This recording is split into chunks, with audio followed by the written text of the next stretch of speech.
If we think about how this war started, it started in response to those October 7th attacks that Hamas launched on Israel. And as you know, there have been broad calls for a ceasefire from Democratic lawmakers at the State of the Union to actors at the Oscars. Do you think there's enough pressure or any pressure on Hamas to release the hostages? The only pressure that is coming right now is the military pressure from the Israelis, if we're to be frank about this. The U.S. is working through the Qataris. That's not true. The Qataris are patrons of Hamas. They've been providing $30 million a month to Hamas, and they give Hamas a headquarters, and they've not kicked out anybody from the country since this thing began. So I don't believe that Hamas has really felt any pressure internationally, diplomatically, politically. They're feeling the pressure in Gaza itself because the Israelis are fighting. And this is, there's a lot of criticism right now about how the Israelis have just been pushing militarily and that they just want to wrap this up and that it's not in everyone's interest to do that. But they're saying, look, if we don't do this, we're not going to get the hostages out at all. Because no one is squeezing Hamas. Hamas has to know, at least the way they describe it, is that if they don't do this, then they are going to meet a quick end. And that, I think, is the discrepancy right now.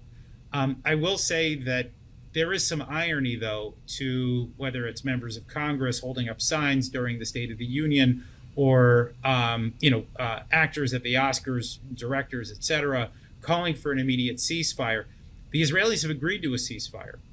The U.S. wants a ceasefire. Everybody wants a ceasefire except for essentially Hamas and their patrons in Iran and perhaps some of their allies like Hezbollah or the Shiite militias in Iraq and Syria or the Houthis in Yemen. I mean, we know what a ceasefire would look like. It would be basically the 40 or 50 hostages that are probably still alive in exchange for several hundred, maybe even more, Hamas prisoners that have been held in jails in Israel, and that these exchanges would take place during Ramadan over the course of a month or 6 weeks. We know exactly what will happen if a deal is struck. Hamas has refused. And that, I think, is lost on Hollywood. It's lost on progressives in Congress. And I think it's lost on, in general, the media here in the United States. It's not as if Israel wanted this war to begin with, and it certainly is not as if Israel wants this to continue right now. They want the hostages back. Eventually, they want to rid the Gaza Strip of Hamas, but they'd be willing to wait if they got a deal.